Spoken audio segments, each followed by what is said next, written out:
What's up, 11th class? Assalamu alaikum. I hope you all are fine and fantastic. We are dealing botany. In these days, our topics are related to anatomy. Anatomy. So, for anatomy is concerned, it is internal structure. We have read anatomy of roots and anatomy of stomachs in both monocots and dicots. Today, our topic is anatomy of dorsiventral leaf. So far as the leaf is concerned, it may be a dorsiventral or it may be isobilateral. And dorsiventral leaves or those leaves uh, which are mostly dicotyledonous and have reticulate venations. Isobilateral leaves are usually monocotyledonous, which have usually parallel venations. So far as the anatomy of this dorsiventral leaf is concerned, it has following features or regions.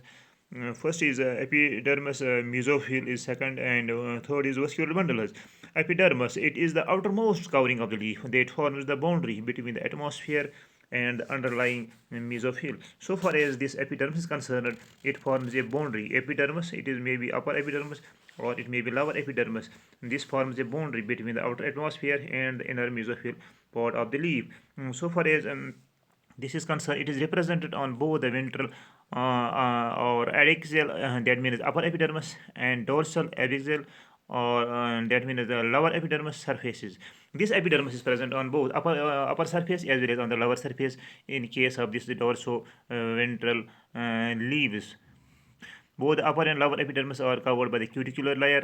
There is a presence of cuticular layer outside. In case of these, there is cuticle presence of cuticle covering is present on the epidermis. So far as it consists of uniserate, completely arranged, thin-walled parenchymatous tissues without chloroplast. But present in upper epidermis. Some chloroplasts present in upper epidermis. Usually, upper epidermis is thickly cuticularized. Lower epidermis contains numerous stomata. In case of lower epidermis, there are various. In case of lower epidermis, it contains numerous stomata. There are numerous stomata in case of lower epidermis, and but they are without chloroplast. In case of lower epidermis, so far as while upper epidermis contains high amount of chloroplasts. In case of upper epidermis, there are many chloroplasts. In case of this dorsiventral leaf. After that, there is the second part of the leaf. That part is known as mesophyll. Mesophyll. It is a mesophyll. So far as the mesophyll is concerned, mesophyll means a middle and phylon means leaf. The middle part of the leaf, the interior of the leaf, between the upper and the lower epidermis, which contains veins and parenchymatous green tissues or chlorenchyma. This chlorenchyma part of the leaf, it is known as mesophyll. So far as this mesophyll is concerned, it is differentiated into two parts. It may be pulsate part of the leaf, and other is spongy. This is a pulsate parenchyma. It is known as pulsate parenchyma, upper one, and the lower part, it is known as spongy parenchyma. So far as this mesophyll is concerned, it is divided into two parts: pulsate parenchyma and superm parenchyma. So far as this pulsate parenchyma lies towards the upper epidermis. It lies towards the upper epidermis and consists of one, two, or three layers of elongated cells densely packed with profuse intercellular spaces. Due to large interspaces and chloroplast, it helps in gas exchange and photosynthesis. So far as this upper pulsate parenchyma is concerned, it has large interspaces and it also contains chloroplast, so it helps in the gas exchange and also photosynthesis. This part, pulsate parenchyma, are rich in, that means it is rich in chloroplasts. And so far as the rich in chloroplast, the pulsate parenchyma is the main seat of photosynthesis. This pulsate parenchyma is concerned. So far as this pulsate parenchyma is concerned, it is rich in chloroplasts. Pulsate parenchyma, it is rich in chloroplasts. It is the main seat of photosynthesis. And there also takes place gases exchange in this case, and also seat of photosynthesis. So it is known as the seat of photosynthesis.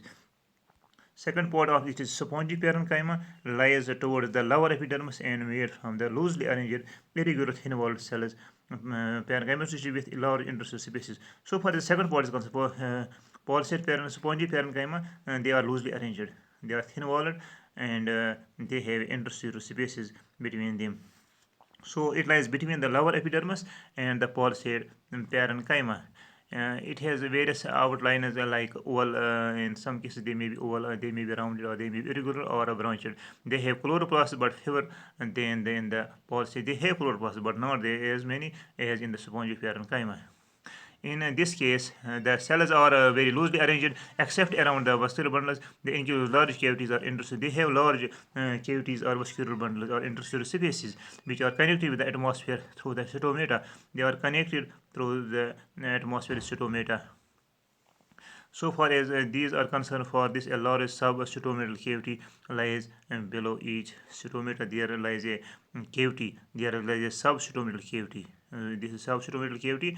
It lies below the each cytomata. This cytomata, there is a subcytometal cavity this side, and also wherever there is cytomata, there is also presence of subcytometal cavity in case of this spongy parenchyma. So far as there is also then there is a vascular bundles. Numerous vascular bundles are secreted in spongy parenchyma, each bundle conjoined, collateral, and closed.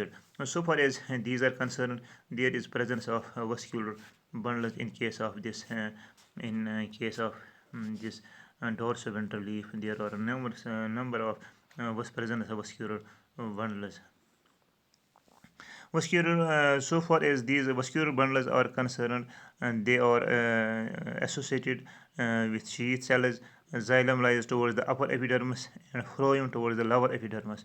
In this case, in so far as this is concerned, there is maybe xylem, and phloem. Xylem is towards upper epidermis and phloem is towards the lower epidermis. They form the vascular bundles. They have a covering of bundle sheath around these vascular bundles.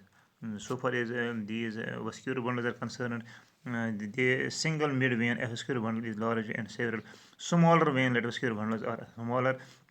Smaller vascular bundles are freely secreted in mesophyll cells of leaf. There are many smaller vascular bundles.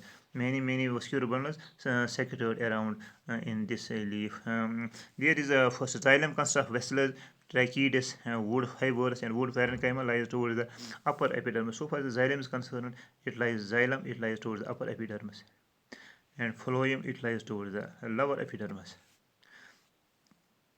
The xylem, tracheates, and vessels help in conduction of water and minerals and mechanical support. This xylem helps us in conduction of water and minerals and also provides mechanical support. It helps us in lateral transport. At maturity, the protoxylem lies towards the upper surface. At maturity, the protoxylem lies towards the upper epidermis and metaxylem towards the lower epidermis. There is protoxylem and there is metaxylem, but this protoxylem lies towards the upper epidermis, metaxylem towards the lower epidermis. There is the other part of this vascular bundle is phloem. It consists of sieve tubes, companion cells, and some cells. Phloem parenchyma towards the which lies towards the lower epidermis. So the phloem is concerned, it lies towards the lower epidermis. It contains companion cells. It contains sieve tubes. It contains phloem parenchyma. The phloem companion cells or sieve tubes help in conduction of food materials, and phloem parenchyma in later conduction of cytomata of these storage. It helps us in the storage. The phloem parenchyma it helps us in the storage of this fluid. And so far as this phloem is concerned, the phloem parenchyma, that means they store food and help in the lateral connection of food. Companion cells are supported to control the function of this sieve tubes. On the other side of the vascular tissues of the bundle may be found a few layers of sclerenchymal fibers. There may be sclerenchymal fibers.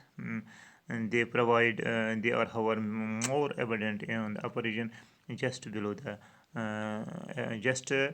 below just above the xylem. They provide rigidity and mechanical setting of the leaf. So far as these sclerenchymal fibers concerned, they provide rigidity and mechanical setting to the leaf. It is sufficient today about the dorsiventral leaf. Dear students, I hope you have got this this whole lesson. I hope you have received this. You will also work hard for the same. Thank you.